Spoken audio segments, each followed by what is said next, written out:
प्रश्नावली 4.2 इसको पढ़ने से पहले कुछ बिंदुओं की जानकारी हमें होना जरूरी है।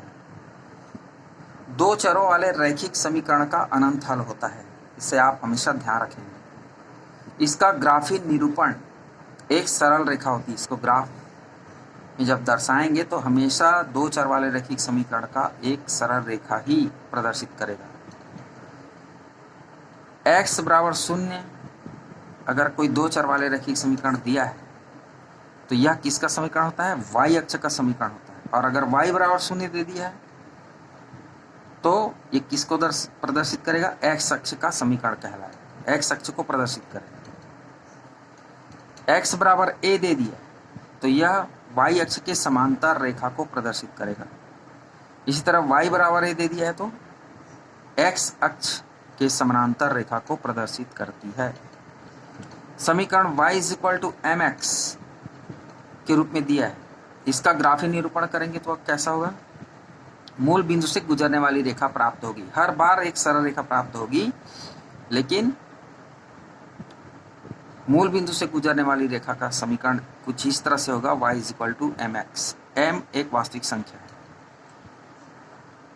y = mx + c अगर दिया हुआ है इस रूप में, y बराबर mx धन c के रूप में दिया है, तो इसका जब ग्राफीय निरूपण करेंगे तो यह मूल बिंदु से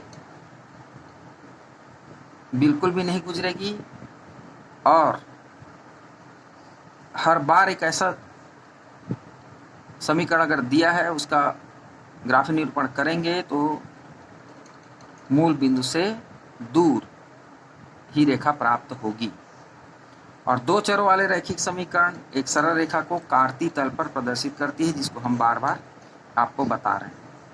सरल रेखा अनंत बिंदुओं का सररेख मतलब अनंत सररेख बिंदुओं का समूह होता है।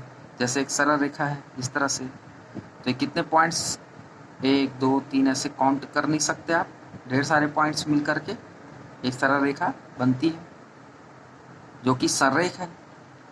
तो हर एक बिंदु एक हल है। तो इस तरह हम कह सकते हैं कि दो सरल चरों वाले रैखिक समीकरण का अनंत हल प्राप्त होता है।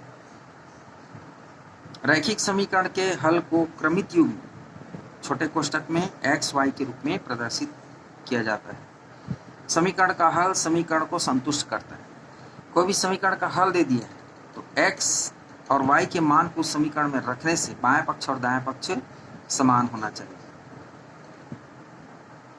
अद्वितीय हल का अर्थ एक और केवल एक हल से है।